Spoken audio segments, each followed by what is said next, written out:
Alright guys, let's do some Kendama news for April. I always feel like I have to give my standard disclaimer where there's a lot of news, a lot of things happen in April, and I probably missed some stuff, so if I missed something, just let me know in the comments so that maybe I can catch up for next month, and other people can read the comments as well and see if there's anything that I missed there. One other thing is there are some other sources of Kendama news that you guys may consider looking at. One is Azrin, one of the moderators over at Downspike, has been doing a series called Spiked, and he's done, I think, the first 2 volumes, and in those he does a variety of things, unboxings, talks about different events, things like that, but he also covers some news stuff, and he has a much better handle on what's going on over on the Asian side of the world as far as events and all kinds of stuff. So definitely check out his YouTube channel. I'll link everything in the description below, like always. So check out Azrin's Spiked for some other news. He may talk about some things that I missed. Also, Dave Sherwack over on his YouTube channel has been doing some monthly news videos as well. You should check those out. I think he's going to be coming out with one right around the time as this one. So go see that to see like an alternate take on the news and some different things. Who knows, maybe we covered some different stuff. And definitely, if you haven't already, go subscribe to Dave's channel. He's got some great YouTube content. And then the guys over at Kendama Klub, they've been making their vlogs pretty frequently, and they tend to do like a little news section within their vlogs. So go subscribe to their channel as well. Now, a couple things that I did miss last month. One, Ozora released a kendama that was aimed at older folks, elderly people, and I think it's called the Ohare kendama, and it has to do with like good wellness, and it has some really crazy oversized cups on it. It's not for the same reason as like a Slay Dog or a Prime or some of these other newer kendamas, but it's literally for elderly folks to give them a better chance of success and use kendama as something to promote wellness. So that's pretty interesting, and pictures have been making it around, and I just completely forgot to mention it. Also, over in Japan, Mugen released a new Muso, which is the Phantom Blue, and the Phantom Blue is interesting because it looks awesome, but the price tag is significantly less than a lot of their more recent Mugen Muso kendamas, so that's pretty neat. I would love to get my hands on one at some point. They look great. There have been a ton of events this month and coming up next month, so I'm just gonna kind of mention them all really quick so you can get caught up and go check those things out if you missed some of the winners or what all happened. They all seem like a really great time. The first event of April was the Orange Juice Open, put on by Kendama OC. Looked like a great time, and I think it was a very successful event. The next event was the Sakura Classic, put on by Jake Weens and co. And that, again, looked like a great time, and some cool announcements were made during that I'll get into a little bit later. Then there was Tacoma Takeover 3 here in Washington that I got to go to. Had a blast. Really good time. So happy to be able to finally go to a bigger kendama event, meet some people. I have a video with some thoughts on that and some highlight reels and stuff if you want to check those out. Just this weekend was Chillin' and Grillin', put on by Kevin DeSoto and the Ken Castle crew, and that looked like a great time as well. Looked super successful, and I'm sure they had a blast. I'm sorry I missed it. Coming up, the next event is Dama in the D number 4. That is happening on May 6th. And then Dave Mateo announced his Weekend in the Woods. It's happening June 9th through 11th, which is kind of a camp retreat style event. And then Camp Kendama is also going on, but that's happening at the end of May 27th through the 29th. So those are some upcoming events. I'm sure there will be more announced and more coming up. We'll cover those in the upcoming months. On to some Kendama Company news. Sweets has released their version 3 Prime Customs. These are their primes that are painted in-house. Each new custom batch is unique, which is kind of neat. And they also have a new film setup, a new like film studio, which is really clean and nice looking.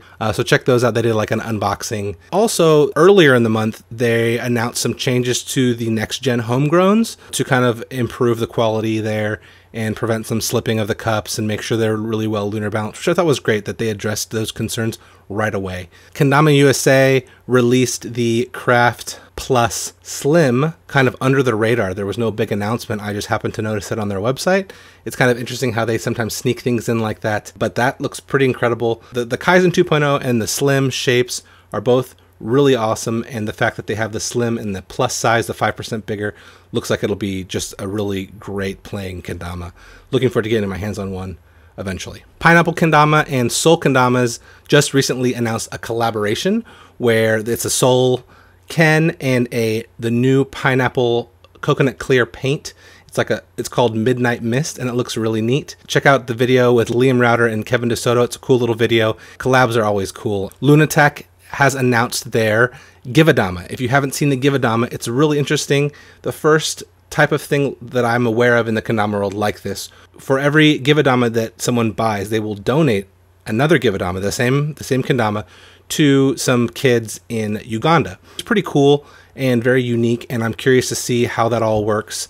It looks like he's going to be doing other countries and with other batches, and then the colors on the Tama reflect the country that they're being donated to. Those are going to be released on May 13th, and all the pricing and stuff will be announced then, so definitely keep an eye on lunatek.com for when those drop. Chris Cabal has been on it with the res drops. He seems to be pretty consistent in getting a new batch out each month, so he recently re-released his canvas stripes and his pastels, and as of this recording on April 30th, there were still a few left, so if you jump on that quick, you might be able to grab one. They always sell out. The other resin Kendama company, Rizen Kendamas, is doing kind of a rebrand, relaunch. They're reopening their Etsy shop, and they've been doing a lot of work, it looks like, behind the scenes to kind of change some things up. It looks like they have some collaborations with Active and with Gur. It looks like they're doing some new things, and I'm curious to see how their rebranding and kind of relaunch of their product line goes. RWB recently changed up their website, so go make sure you're going to the correct website. They switched over to kind of a better website provider, so things should be running really smoothly on their new website. And speaking of RWB, they just announced their newest pro. Damon Kirchmeier is now pro for RWB, which is pretty cool. There's a neat video, and he seems like a great fit for the RWB family. And speaking of pros, there's all kinds of pros and sponsored players announced this month.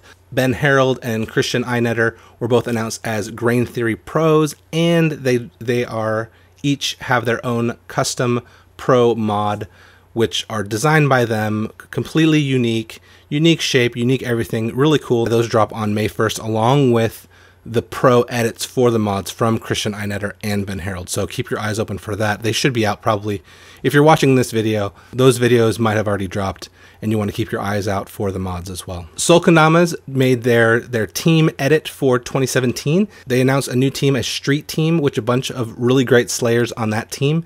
And then they also announced the newest pro, which is Lyndon Whalen, and that's pretty great. Go check out that edit. It's a lot of fun, and it looks like a really strong team. It's cool to see Soul Kendamas doing the multi-level team with street, flow, and pro. For Deal With It, Hinata Takeshi joined the Deal With It crew and has his own pro mod and did like a ridiculous edit with some crazy, creative, weird, awesome tricks in it. It's really cool to see Deal With It reaching out to and sponsoring Japanese players, which brings me to the next one, which is Kozorof. She also has a pro mod, and I really like the look of it. It's really cool, and she definitely deserves it. She has one of the best Kendama Instagram channels out there. Go check out her mod and the little video as well announcing it. It's pretty hilarious. And then also the Jared pro mod was released in a reverse color with a black Tama instead of a white Tama, which looks amazing, and I think those sold out like super fast. This last month, there was a new Dama Talk 3 with Alex Smith, and he interviewed Jake Ween, so it doesn't get much better than Alex Smith and Jake Ween, so check out Dama Talk number 3 if you haven't already. It's on Downspike and SoundCloud. Georgia Kendama Radio continues to do more podcasts, which I think are really great as well, so check those out. As of this recording, not released a new Click Clack Radio podcast, but they have released 2 new videos in what looks to be a series called Back to Basics. The first one is about Big Cup, all the different ways you can do Big Cup, and then another one with Base Cup. These are pretty fun videos. They're just good reminders that Kendama is so versatile and you don't have to be doing crazy taps and juggles. Hopefully they continue the series and keep releasing podcasts because they're all really good. All right, some videos and things you should check out. The first official Downspike community edit was released. I was able to help edit that one, and it is on Downspike and on my channel, so check it out if you haven't already. It's a lot of fun for people to kind of contribute clips and see people from all over the world play Kendama and put it together. I'm looking forward to doing the next community edit at the end of this month. Sweets released the Homegrown Team Edit number 1, which I found to be just a really great edit. It's one of my favorite ones that's been released recently. A lot of great tricks, and really cool to see the Homegrown team. Max Norcross moved to California, and he's been making some vlogs. He's made quite a few this last month, and he must be trying to compete with TJ, but in more ways than one. But go check out Max Norcross's Kendama vlogs. He's doing a good job, and I hope he keeps it up. Over in Japan, there was a Kendama Robot. Japanese plus robots plus Kendama, it just makes sense. They made a robot that's a big arm, and it can do some pretty impressive Kendama things. Chrome released a video on Jake Fischer, which I thought was really good. Go check that out if you haven't seen that already. Dylan Westmoreland has a new video, little mini edit out called Downtown Kendama Days, and the thing is ridiculous.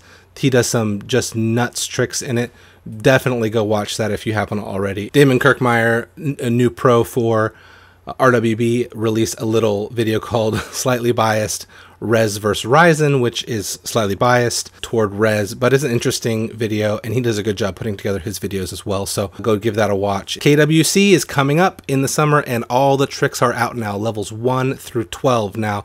In years past, there's only been 10 levels, but there are 12 now. I believe it's to give the more advanced players a wider variety of tricks that they can do at the higher levels. Those last 3 levels are pretty crazy. Go check out all of them. It's worth watching all the videos to just see the different tricks from all the different players from around the world. I love that system. I think it's really fun, and looking forward to seeing who can pull off some of these crazy tricks. Last but not least, the Citrus Awards put on by Kendama OC. Those will be announced very soon. I heard from the man himself that the Citrus Awards should be announced very soon, and I'm looking forward to seeing those. I think it's a great idea to have community awards in the Kendama world, so hopefully we'll be seeing those soon. Make sure you stay tuned to the Kendama OC channel to check those out. So that's it for the month. As always, I appreciate you guys' support. Hopefully this video was informative for you. If I missed anything, let me know in the comments. If you have any suggestions moving forward, I'd love to hear them. And as always, thanks so much, guys, and I'll see you in the next video.